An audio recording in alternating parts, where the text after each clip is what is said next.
Thanks for joining me for a Kick Up the Arts. I'm Nicola Meehan, and in this episode I'm delighted to be joined by one of our best loved and most successful writers who has sold over 30 million copies of his best-selling Rebus novels, not to mention theatre, TV and radio spin-offs, all based in Edinburgh. He's also a broadcaster, a sometime rock and roll star, a fifer with a fab taste in music, and he's got a knighthood to boot. He is, of course, Sir Ian Rankin, and this conversation was recorded at the Carnegie Hall in Dunfermline as part of last year's wonderful Outwith Festival.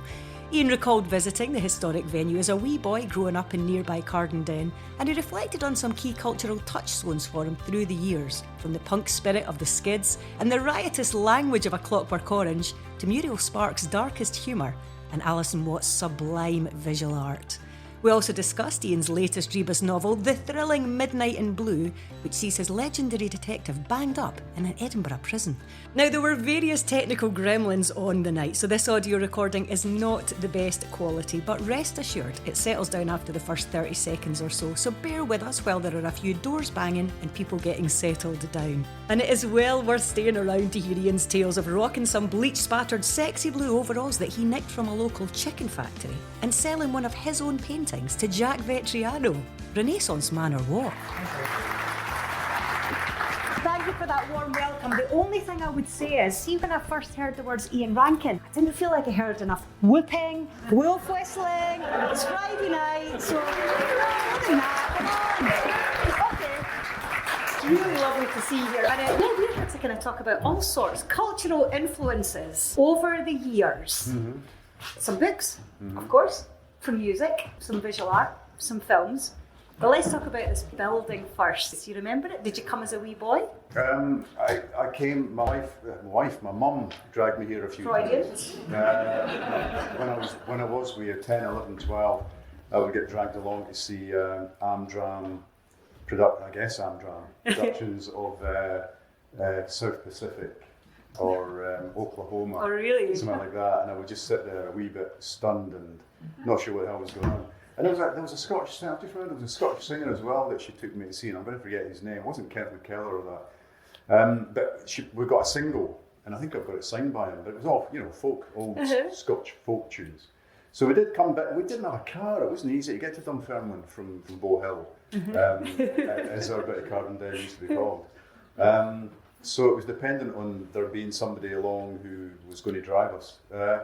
But yeah, I mean, it was I remember just the size of the building, this kind of huge civic building, and live culture. Yeah. Didn't have much of that in Cardenden. Well, also, isn't it lovely that it's whoever's taking you and wherever they're going just feeds into what your kind of cultural landscape is. So if there was someone else going, it's like, right, get in the car, here's where we're going, or get in the bus, South Pacific or whatever. Because Bow Hill, Cardenden, I mean, you had to get to Dunfermline, you had to change buses in Lochgelly, which meant getting beaten up by the young Lochgelly mental. The YLM, we were hanging around waiting for folk at the bus stop. Going, you're not from here, are you?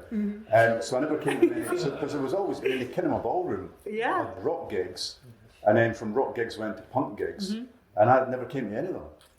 Because A, I couldn't get there, and B, I couldn't get back home again. It was just slightly too far away. Yeah. Well, listen, you mentioning the young Lochgelly mental, is that right? Say that right? YLM. The YLM. And part of that, the idea of gangs, if you like, and gang culture, even in Lochgelly, feeds into your first filmic and literary influence. Well, I mean, we're talking about A Clockwork Orange, Anthony Burgess. So the film was banned, or the film had been withdrawn. Stanley Kubrick had withdrawn the film from general release in the UK because of copycat violence. And I remember opening up the Sunday Mail newspaper one day, and there were sort of kids dressed up in white jeans and braces and bobber boots and bowler hats attacking folk. So I mean, it was a kind of short-lived thing, but it was definitely a thing. Sure. So I couldn't see the film, even if I'd been old enough to see it. But the book was passed around the playground. Was it? Like currency. And it was a mate of mine's big brother's copy, and I've still got it. Really? Yeah. I never handed it back. I just hung on to it, so it's still got his name, his big brother's name written on the inside of it. And yeah, I mean, it was an amazing thing because it was a film about violence and rehabilitation. Yeah. A film about good and evil. And it was a book that was beautifully written. Quite. Because Anthony Burgess had created this language, this kind of slang for these futuristic skinheads, whatever they were, sweatheads, to be using when they're sitting there with their drugged milk. Yes. With this amazing score of music by Wendy Carlos, electronic sort of classical music.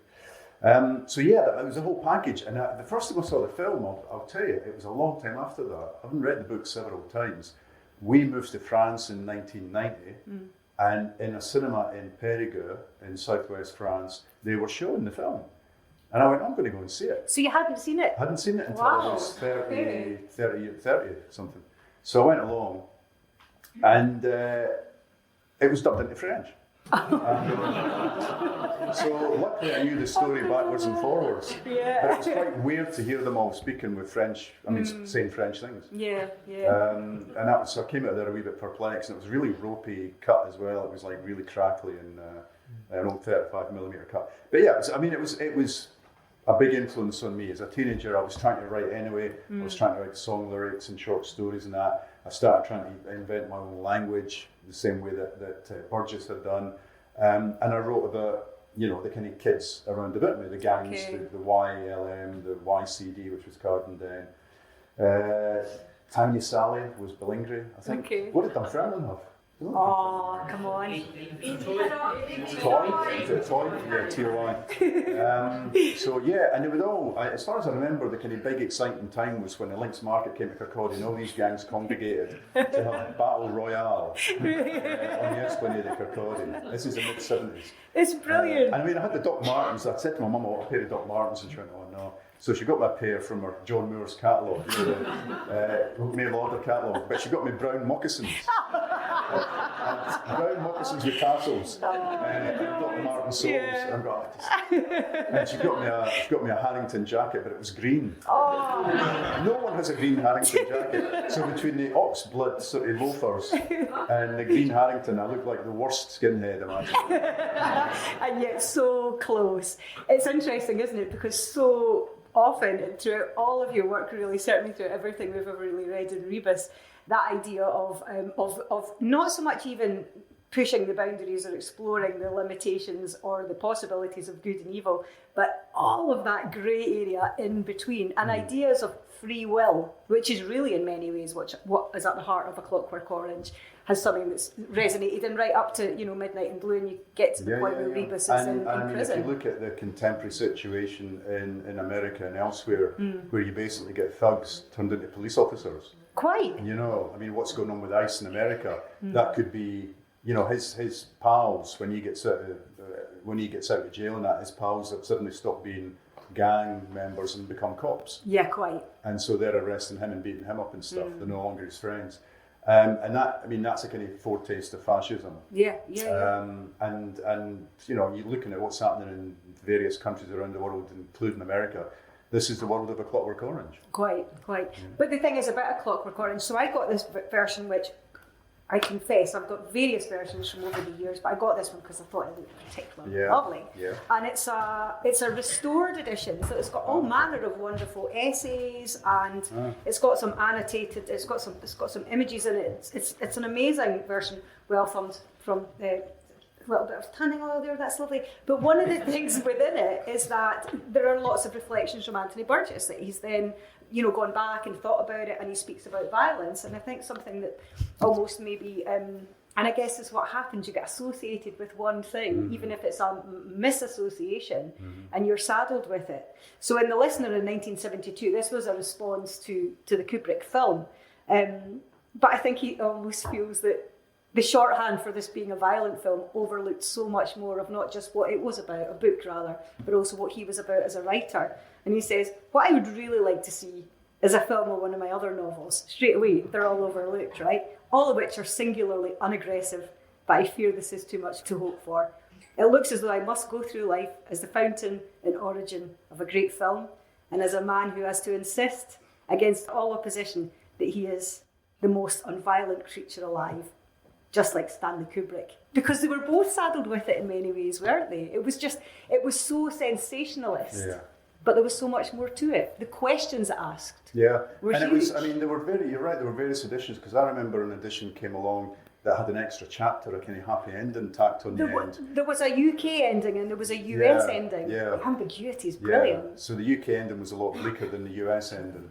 And in my paperback, at the back was a list of, there was a translation of, and then that went.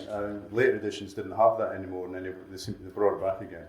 I mean, he is known for it, but we're going to move on to somebody else who's also known for one book. Quite. Although she wrote a hell of a number of books, and they're not at all of them like that one. And it's interesting that it actually encouraged you linguistically to, if not stick to it, to explore your own words and language. Yeah. I mean, I storytelling. was absolutely in love with language. I mean, I would sit and read a dictionary. Right. I'd go through a dictionary and I would jot down really interesting words and what they meant. And I'd list to them.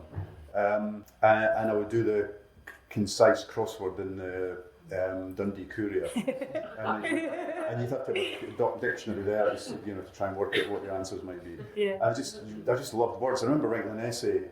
Essays when I was at school were short stories. And every week in English I had to do an essay, a short story. It's my favourite thing to do. And I did one called Paradox, which was about a guy who appears to be the President of the United States of America, but is actually in an asylum.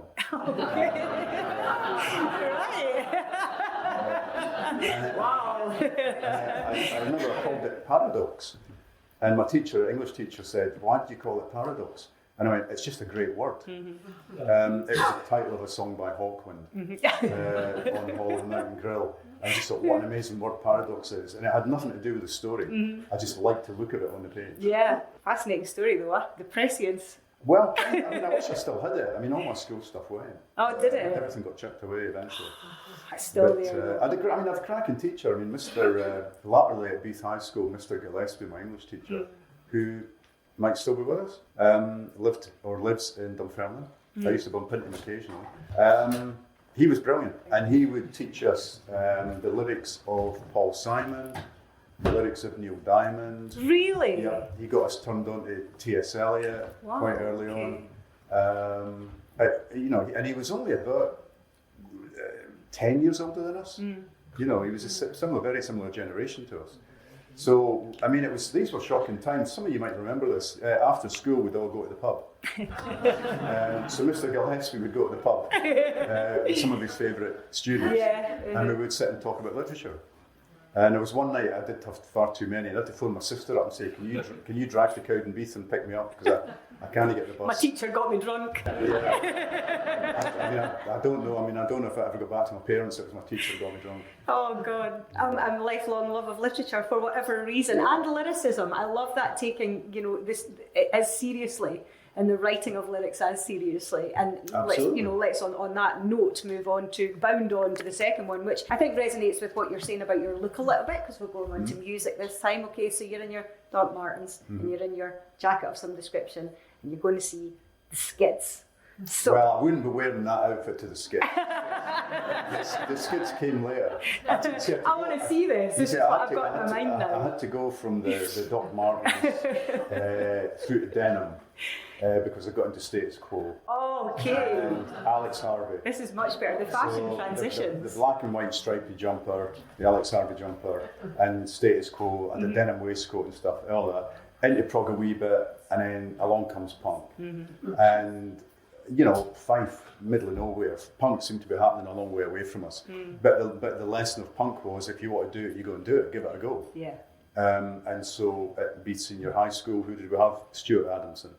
2 years above us, 2 years above me at Beath High School. And there was this band, the Skids, and I remember their first single was for sale in an electrical shop on the high street in Cardenden. And we went and bought it, Charles. And they played everywhere. I mean, they played the Glen Pavilion. I saw them at the Glen here a couple of times. The Pogo a Go-Go Club in Kirkcaldy was my favourite.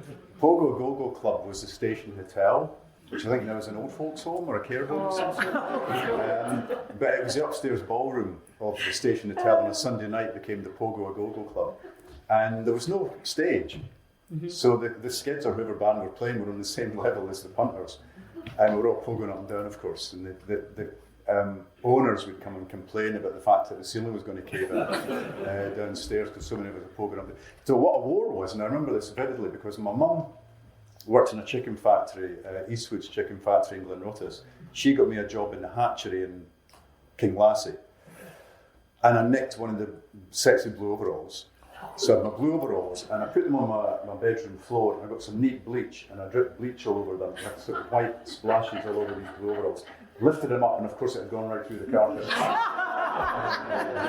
had to move the bed over that. I had to move the bed over so that my parents wouldn't know that I'd made a mess of the floor. And I would put this, I would leave the house looking quite normal, right? And then on the way to Kirkcaldy, we'd all change into our boiler suits or whatever, or putting safety pins in our shirts. And then I would bounce around sweating like anything. And I'd go, "Can anybody else smell bleach?" Neat bleach is coming off me like that. Those were cracking nights. How very punk. But it was so exciting because, although Fifer they had Nazareth, they had Barbara Dixon, we'd had music before, and certainly we'd had rock music and a lot of folk music. And venues, it had all been a mystery to me. Sure. And then suddenly you could go to Dunfermline or Kirkcaldy, and there was punk. You didn't even have to go to Edinburgh. Which was lucky, because if you did go to Edinburgh, you wouldn't miss the last train home. I know there's I've not been to see it yet, but I know there's a memorial bench in Dunfermline to Stuart Adamson, and one of these days I must go and pay my respects. The saints are coming. The idea again of saints and sinners just seems to ring through so much of what you're passionate about.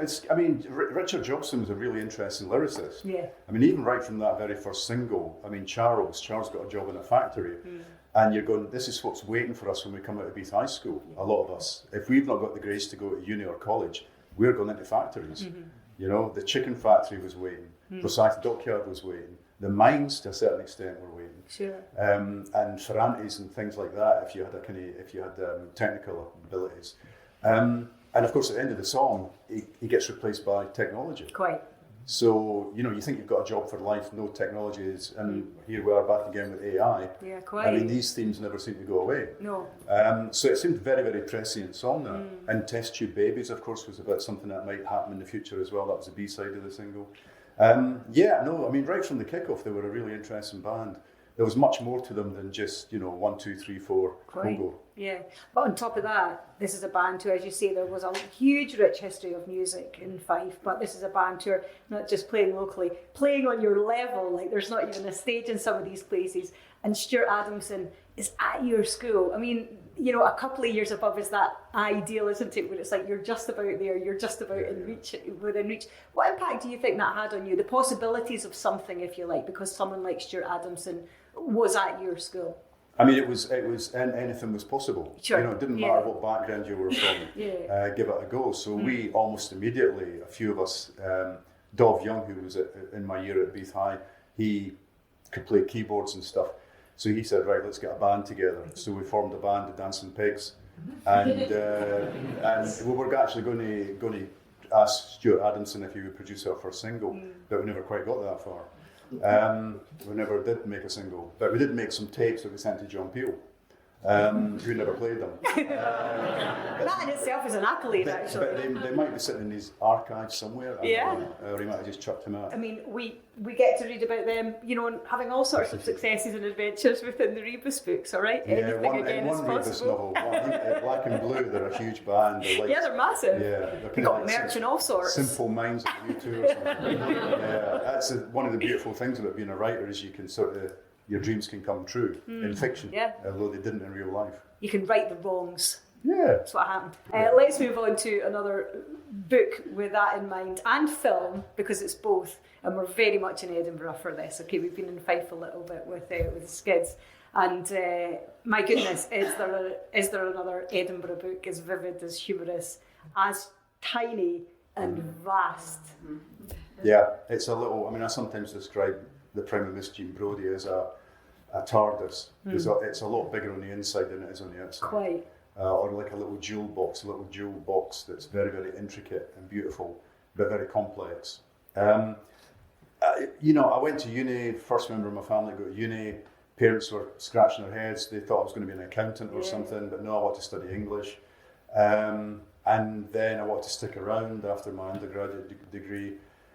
And it was suggested to me that maybe Muriel Spark would be a good subject for a PhD because there wasn't much written about it at that time. Okay. And I hadn't read much. I'd read Miss Jean Brodie at the kind of film tie-in version, paperback I had, because I'd seen the film. And there was a naked girl in it. I thought I'd better buy the book and read that. Like more info. And there might be more. So I went, okay, and I went and did a proposal and got to do the PhD. Never finished it because by then I was trying to write my own books. Sure. So writing my own books got in the way, but the Scottish taxpayer was supporting me during the 3 years that I tried to become a writer. And it was an amazing book, and she's an amazing writer, and she has also written one of the most extraordinary crime novels, which is called The Driver's Seat, which is like 80 to 90 pages long. Yeah. But once you've read it, you'll never forget it. Miss Jean Brodie is about 120 pages. It was originally published in a single issue of The New Yorker. Yeah. I mean, that's how short it is. But it's brilliant. I mean, yes, it's Edinburgh. Yes, it's a tragedy. Yes, it's a comedy. It's about very big themes, but it's very, very funny. It's got this extraordinary character who may be the hero or the villain of the story. It's very good on Edinburgh. It's very good on Britain between the wars, when a lot of men hadn't come back from World War I. So it's a world run by women to a certain extent. Girls start to grow up, going through puberty, the kind of fantasy worlds they inhabit, the friendships, the losses, the loves, all of that. And it's written in a very poetic prose. It's quite complicated. It flashbacks and flash forwards, and you go, in 120 pages. Quite, yeah. Straight away, the playfulness of it is absolutely incredible. But you're right. Again, these really, really ambiguous characters. Like, is she wonderful? Is she terrible? She's absolutely both. Is she tragic? Is she a heroine? Right. Again, it's that, are they two sides of the same coin? She's a huge supporter of Mussolini. Quite, yeah. She is a fascist. She's trying to persuade one of the girls to go off and fight for Franco's side during the Spanish Civil War. All of that is in there. But she's such a charismatic character. And again, you're talking about how charisma can malform young people's minds. Quite, yeah. Yeah. So if you've got a very, very charismatic teacher, they can do anything with their charges, with these girls in their charge, and a lot of the girls will follow them. And then, of course, one girl does not. One girl decides she's got to be taken down. Miss Jean Brodie is too dangerous to keep teaching. And so then it's treachery.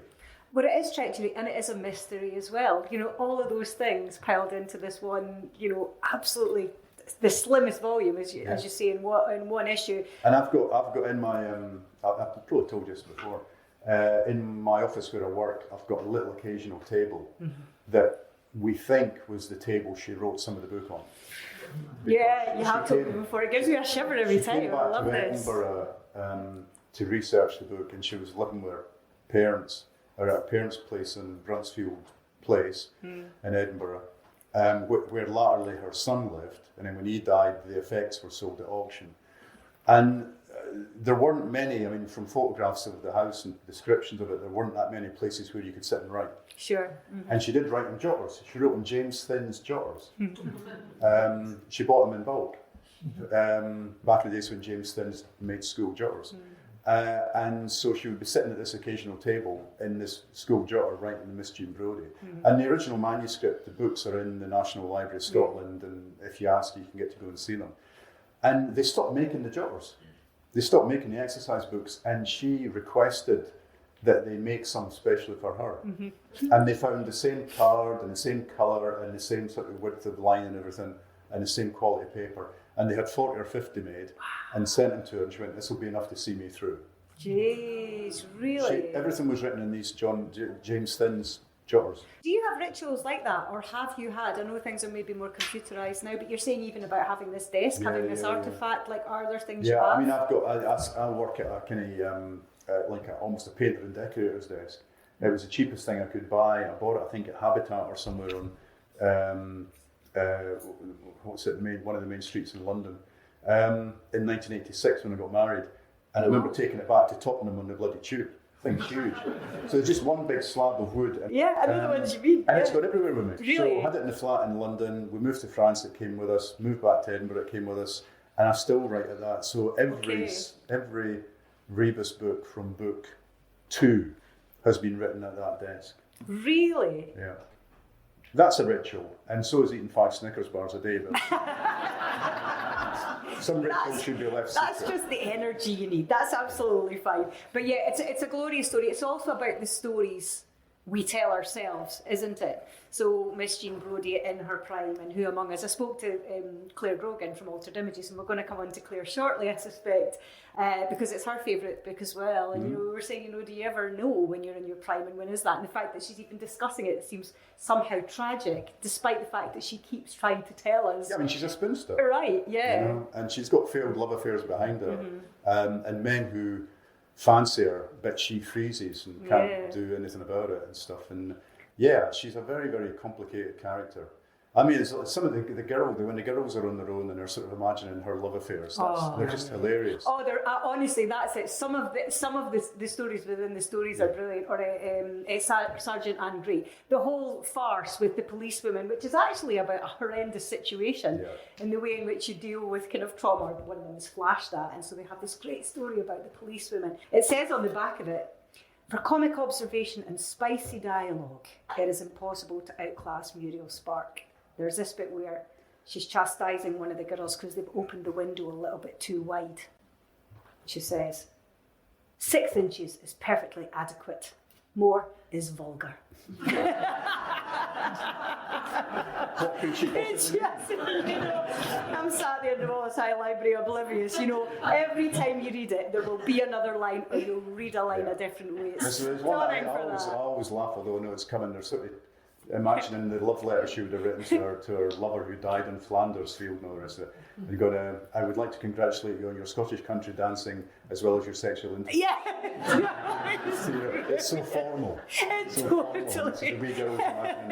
Exactly. That's the thing. That's it. It's our imaginings, and it's a brilliant, and of course a film, a TV adaptation again. Maggie Smith was phenomenal in it, and the scenes playing out around Edinburgh were very good. But also it's a case of kind of giving the story over with A Clockwork Orange. And of course with yourself and with the myriad ways in which Rebus has been reimagined and, recast, if you like. Again, Richard Rankin's coming back now. Always different, and always adds a little bit of texture, a little bit of nuance, something I hadn't noticed before. Richard Rankin did a great job in the reimagined Rebus. Yeah, and he's coming back next year. Yeah. So they start filming it towards the end of this year. Which is great news because Gregory Burke, local lad who did the screenplays, fantastic playwright. You might know Gagarin Way or Black Watch. He's done a fantastic job of the relationship between Rebus and his brother. His brother still lives in Fife in this version of events. And he said to me, Ian, you gave away. You dropped his brother too soon, and you dropped him without doing as much with him as you could do. I want to bring him back. And I went, great, do it. Because I trust Greg Burke to do the right thing. So that's been fun watching that. And in the stage version, it's different again with Gray O'Brien playing Rebus last year. I'm hoping to do more stage plays, but who knows? If the good Lord spares me. Yeah. But they always had something, when there was during lockdown, there was a wee 15-minute one online, Rebus's monologue response to COVID. And that was Brian Cox did that, and that was excellent as well. I think you can still find it on YouTube. Yeah, it's still there. Yeah. It is, absolutely. And every single one of them, because even if you do, there are ones that will always be more precious to people. Even as an audience, we have to go, no, give this other Rebus a chance. So it must be for you. But there's always somebody who writes to me, Care of the Oxford Bar, Dear Mr. Rankin, why does your TV Rebus never have a Fife accent? See where we go. So we'll move on because time is marching on. We thought we were going to wrap this up quickly, didn't we? And then I started. Anyway, Dee Hepburn, I believe, was in the TV adaptation of The Prime of Miss Jean Brodie. Yeah, she had a very small part. Okay. And we mentioned Claire Grogan, which leads us to your next choice, which is a film. Can you tell what it is? Gregory's Girl. When did you first see it? Do you remember? In the cinema. Right, okay. The Dominion Cinema in Edinburgh played it every day for about 4 years. Every day for 4 years. And the manager would come up with his bow tie and DJ on, and he would introduce the film and everything. Really? It just became a thing. It became a thing. Everybody went to see. I must have seen it half a dozen times at the cinema. And I would gladly go back and watch it again, even though I've got the DVD and I've got the VHS. It's just one of those films that you fall in love with every time you see it. And again, it's young Scottish kids. Quite. It's not posh kids. It's very much working class kids in kind of post-industrial Newtown, Scotland, and but they're just all. I just recognise them. Yeah. Last weekend, I just missed it. Last weekend at Wee Jimmy's in Cowdenbeath was my school reunion. And a couple of the teachers came along, but a lot of the folk I was at school with, and they were posting photographs online and all that. And I was going, and then I went back and found some old photographs from 75, 76, 77 at school parties, school trips to Germany. And it was just like looking at Gregory's Girl.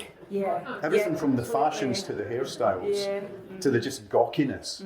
The gawkiness of the boys and the knowingness of the girls. The fact the girls were so much smarter than the boys.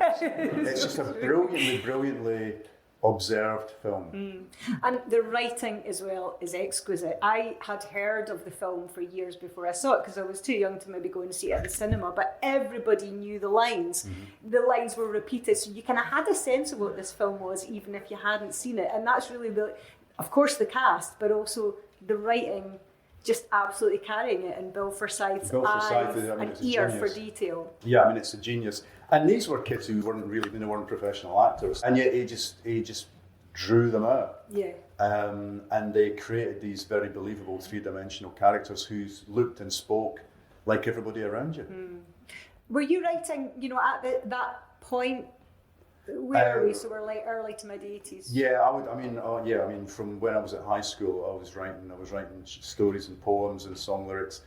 By then, I was trying to move into short stories. Sure. Okay. Yeah. So the very first short story I wrote came second in the Scotsman short story competition. The winner was Ian Crichton-Smith, very well established Scottish writer. And I thought, maybe this is what I'm meant to be, not a poet or a lyricist, but a short story writer. So the following year, I did another short story and put it in for the Radio 4th short story competition, and it came first. And that was a story set in Lochgelly. Very much about my uncle Jack, who was dead by this time, but my Auntie Jenny wasn't, and she wasn't very happy. Harsh lesson in life right there. The life of a writer. She wasn't happy about my first novel either, because that was set in Cardenden. But I was writing. No, I mean, with no concept I would ever be a published writer. Not selling novels. I was still feeling my way towards. I mean, how you're from Cardenden, you're at uni in Edinburgh. How do people get published? I've got no idea. I seem to be a long way from this industry. But again, the lesson of punk: just give it a go. Quite. Don't give up. And also, there was this guy just a couple of years above you, Stuart Adamson, who had given it a go and had done something huge with it. Anything was possible. But the lovely thing about someone like Gregory's Girl, I think, as well, is again, it's just like, it's the familiarity of seeing what you know on the screen. That's really quite a powerful thing, isn't it? Or it can be. It's like, wait a minute, this is kids like us. It's not all Hollywood or reading about them on the page. And it's a beautiful love story. I mean, those scenes at the end when they're up again, they're lying next to the tree, and the camera does a kind of 180-degree thing, and it's like they're clinging on. They're going through space almost. It's just a beautiful piece of film. And I mean, was it Livingston it was filmed in? I can't remember. Cumbernauld, because Abraham never looked better. Has looked worse, never looked better. And everybody's got a story about it. Someone knows someone who met under the clock. It became these, again, the sort of rituals of it became the kind of teenage rituals for dating. So by this point, you're writing stories, and you've written about your family and learned the hard way maybe not to make the places or the people quite so identifiable. At which point did you start thinking about crime in some ways? Because that's going to lead us to number 5. And a man who has had an extraordinary impact on Scottish literature and culture in general. Well, in some ways, I think it was down to Muriel Spark, because doing the PhD led me down a rabbit hole from Miss Jean Brodie, who tells us she's descended from Deacon William Brodie, who was a real-life villain as well as a gentleman. And that idea was partly taken over by Robert Louis Stevenson when he wrote Jekyll and Hyde. And Jekyll and Hyde is very similar in some ways and thematically to a book called Memoirs and Confessions of a Justified Sinner by James Hogg, which is the first serial killer novel that I know of. So Miss Jean Brodie takes me to real life crime, Deacon Brodie, takes me to fictional crime in Jekyll and Hyde, takes me to questions of good and evil and big moral questions. And I start to think, maybe a crime novel's a way to explore all this. And this is all happening at a time when a guy called William McIlvanney, who's a serious literary novelist and poet and essayist and political thinker, has written a crime novel. He's written a crime novel in Glasgow with a guy called Laidlaw. Yeah. And I read Laidlaw and thought, I could do that in Edinburgh. There's nobody doing that in Edinburgh. There's no contemporary Edinburgh crime fiction. Why? When we've got this very rich history of writing about good and evil. So that map, that kind of Glasgow map, and Laidlaw in particular. And I ran up to him at the Edinburgh, very first or second Edinburgh Book Festival. I ran up to him with a copy of, it wasn't actually Laidlaw, forget which book it was, Doherty I think it was. And I said, I'm writing a book that's like Laidlaw but set in Edinburgh. And he signed it, good luck with the Edinburgh Laidlaw. That's absolutely and he thought, I'll never see that bugger again. And handed it back. Did he listen? I love that he I couldn't afford to go and see him.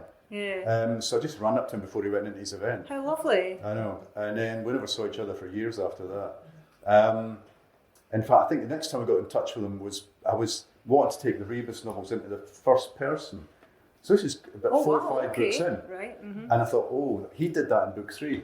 So the first 2 Laidlaw books are in the third person, then the third book goes into the first person. I thought, people will say I'm ripping him off. Okay. I'll write to him and just say, look, are you okay about this?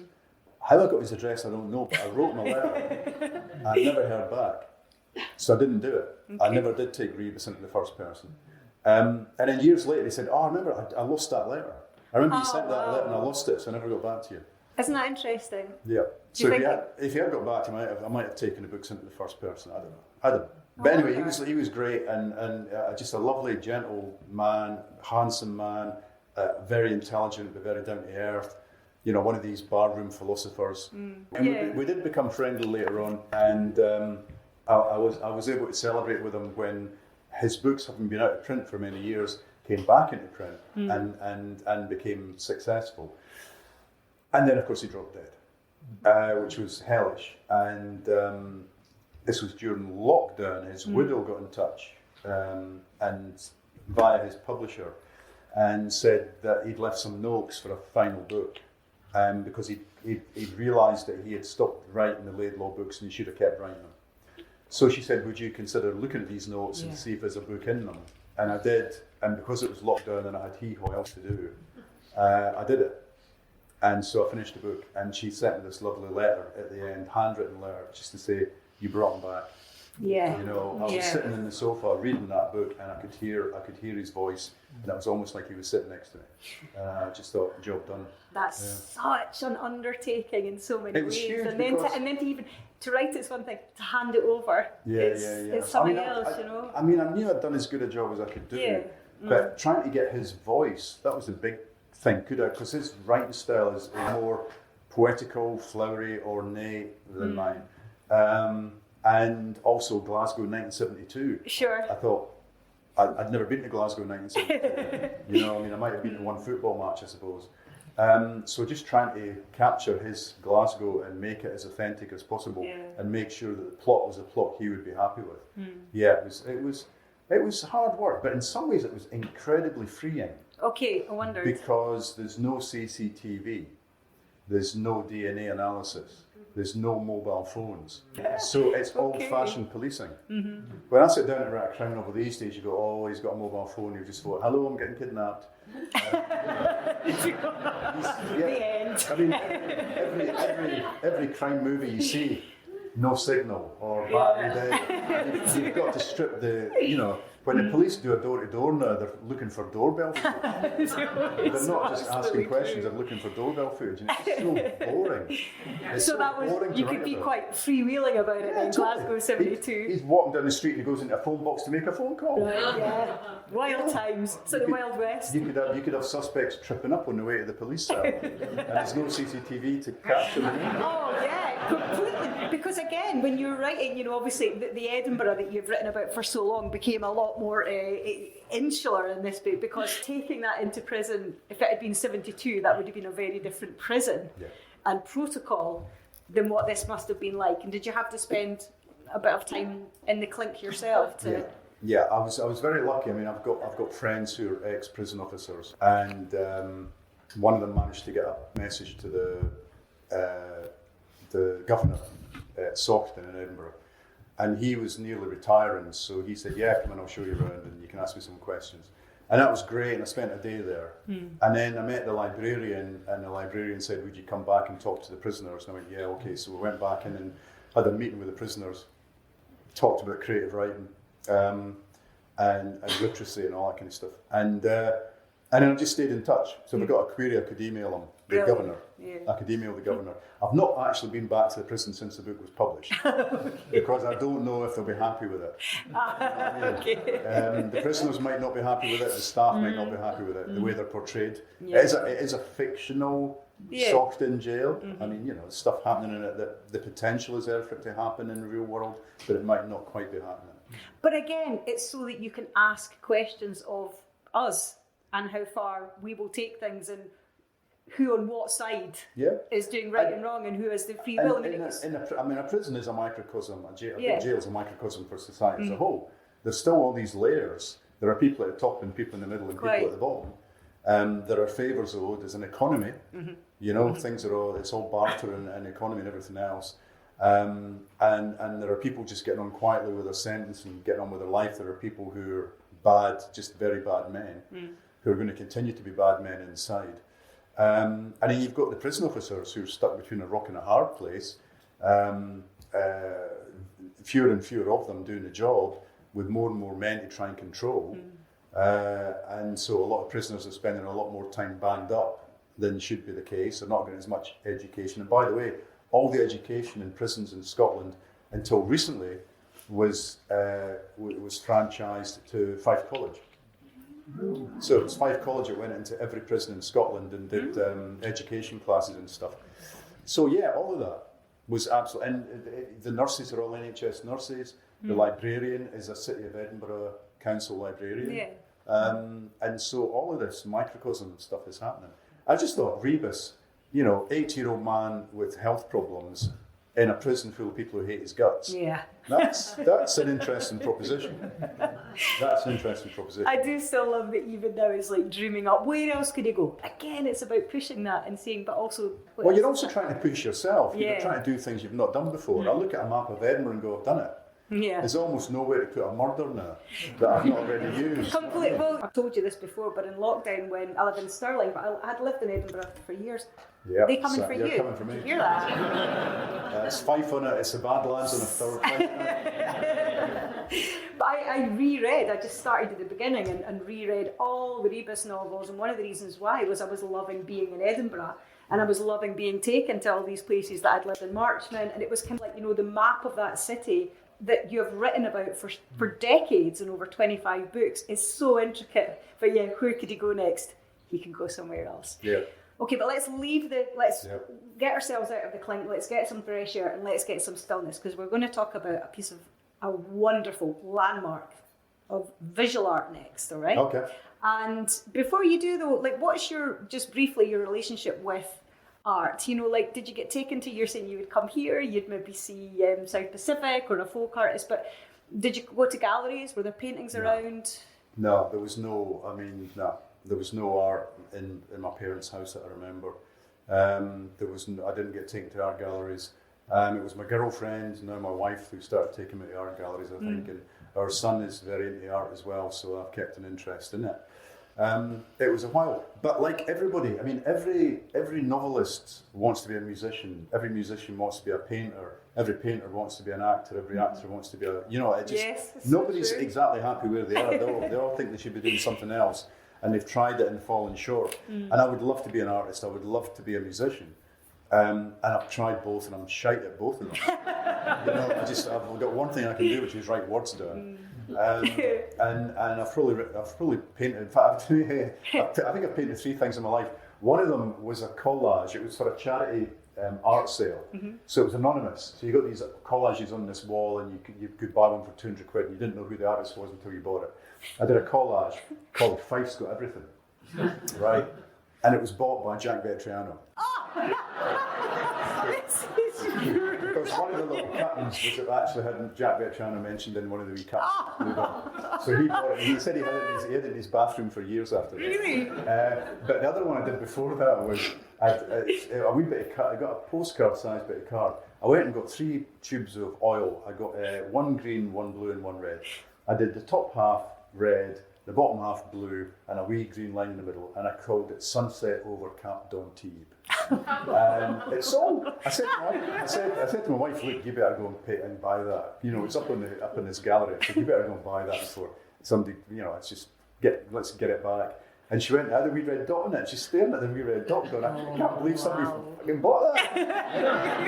Before I got here, somebody's bought it. And somebody came up behind her and was looking at it and going, yes, I see you think that's an excellent artist there, you know, really good use of colour. Come on. There you go. It's a bit of blue, a bit of green, and a bit of red. Anyway, I love art. But we're talking about Alison Watt. Alison Watt is the opposite of a favourite artist. She's a superb contemporary Scottish artist.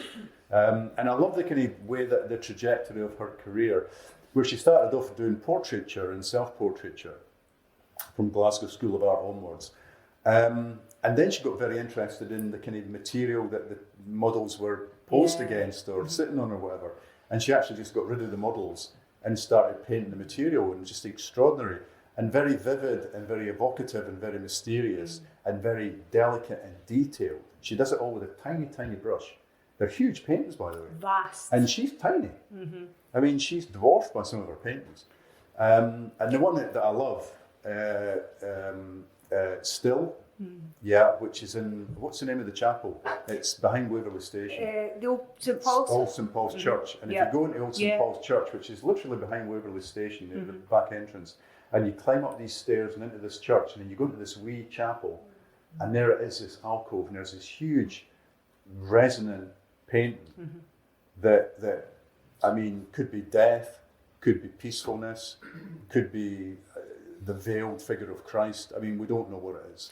It's so perfectly titled though, isn't it? Yeah. Still. There's something about... Especially if you're a Joy Division fan. Well, yeah, which she is. Because they've got an album called Still. But it is, they're so tactile, aren't they? She works a lot with fabric or lace or the petals of a flower or something, and it almost... The dimensions of it are really, really incredible. Yeah. And also that's a very, very different feeling when you go into somewhere like St Paul's. And I'm fascinated by the process. I've visited her in her studio and I've seen how she actually does it, and the amount of colours it takes to get white. Yes.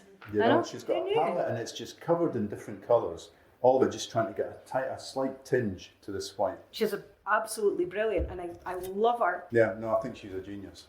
So that's her art. Still well worth seeing if you're in Edinburgh. And of course, your little foray into art as well. So there you go, Jack Vetriano. Who knew? I wonder what happened to that after Jack. I was going to say that. Maybe there'll be a sale of his Remind me what it was called again? Nobody go on eBay till I've had a look. I think it was called... I can do you one. I can do one for 50 quid. Oh, thank you. You go on eBay after that. It was called Fife's Got Everything. Fife's Got Everything. I mean, who can argue with that? That sounds a bit like a kind of King Creosote song, actually, or a Friends Collective compilation. It's what it used to say as you drove over the bridges. Yeah. Fife's Got Everything. It has indeed. And that's going to take us to our last one, which isn't a King Creosote one, but it is Jackie Leavin one. Yeah.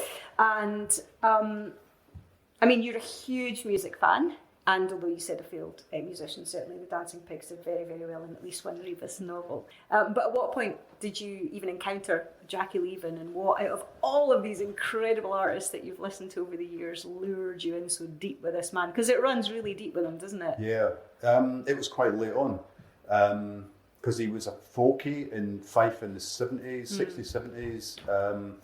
and then he went down south and reinvented himself and joined a band called Doll by Doll, who were pretty big for a wee while.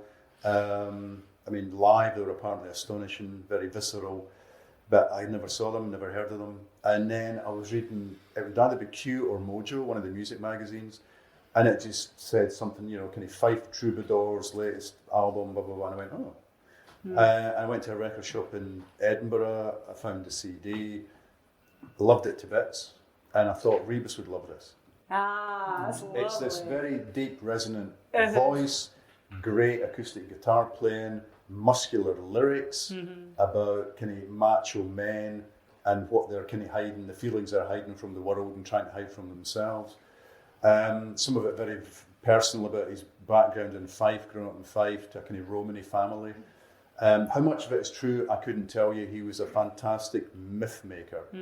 So I don't know how much of his backstory is true and how much of it is myth. But print the myth, as they say in the trade.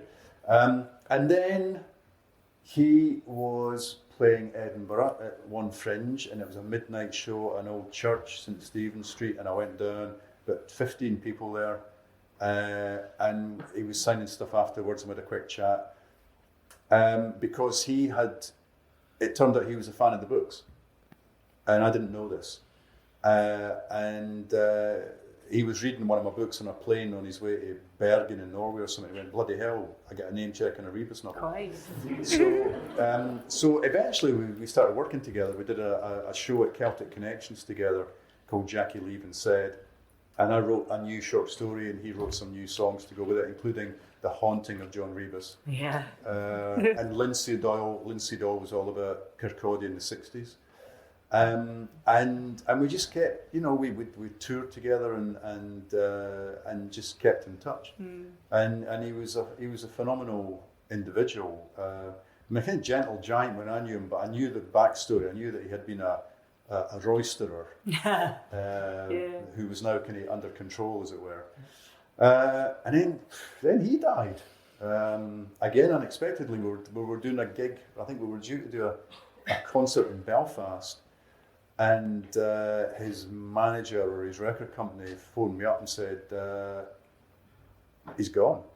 Bloody hell. And he did a cancer diagnosis, I think, and he hadn't told anybody. He'd bought a bottle of whiskey and gone for a long walk. That was his way of dealing with it. And he kept it to himself. And so me and one of these musician friends and his widow did do a wee bit of touring with a kind of show that was dedicated to him playing some of his songs. And I would just recite some of his lyrics. I wouldn't try singing.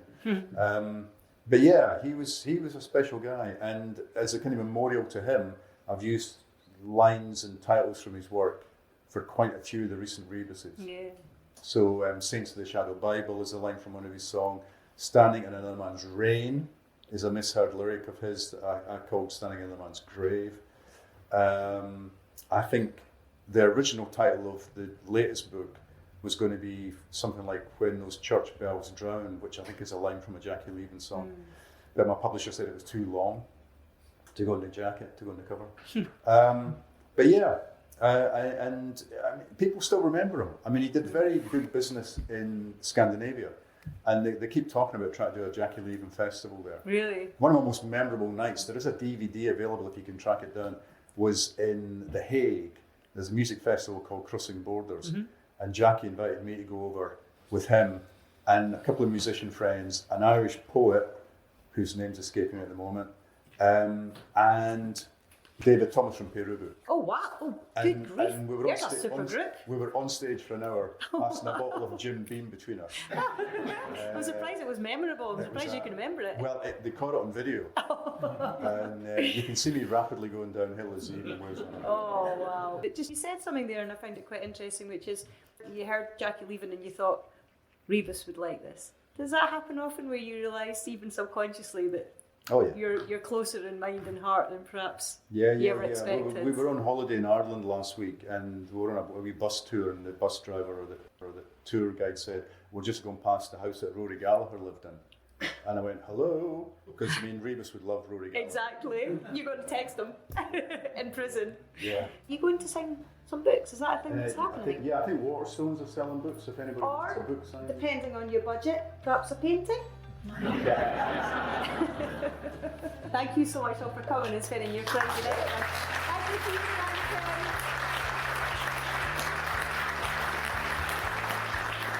The brilliant Sir Ian Rankin. Thank you so much again to Ian, to you if you were in our terrific audience at the Carnegie Hall, and thanks all to the wonderful team at Outwith Festival in Dunfermline for having us. Ian's latest novel, Midnight in Blue, is out now, and keep an eye out for the new series of Rebus on your tellies starring Richard Rankin, and you can watch the first season on BBC iPlayer in the meantime if you fancy. If you'd like to hear more guests singing the praises of Muriel Spark, Claire Grogan discussed her love for the author and of the prime of Miss Jean Brodie on an earlier episode of A Kick Up the Arts. There's also an instalment coming very soon where Delamitre's Justin Curry reflects on his love of a different book by Muriel Spark. Subscribe now or sign up for the newsletter to hear all about that first. And Claire Grogan, of course, starred in Gregory's Girl, which has had so much love on so many podcast episodes, from King Creosote to Val McDermott, Dave Anderson, Jonathan Watson, the list goes on. They are all worth a listen to. Now, speaking of Fife, since we were there for this episode, I'm going to be back in the kingdom with Barbara Dixon in February if you would like to join us. We're at LGBTQ+ hub The Hive in Kirkcaldy. We're on the afternoon of February the 28th, 3 p.m. It's a Saturday. We'll be in conversation and Barbara's going to play live too. And if you're a fan of crime fiction, I'll be up at Granite Noir in Aberdeen the week before. That's February the 21st, in conversation with the legendary Anne Cleeves, the writer behind Shetland, Vera, and so much more. We're going to be celebrating the phenomenon of Shetland on screen and on the page. We'll be joined by some very special guests, and you should come and join us. It'd be lovely to see you. And don't forget, you can listen back to previous episodes from Bloody Scotland and with Ambrose Parry, Chris Brookmeyer, Jenny Colgan, and loads more. And thank you as always if you do. Bye for now.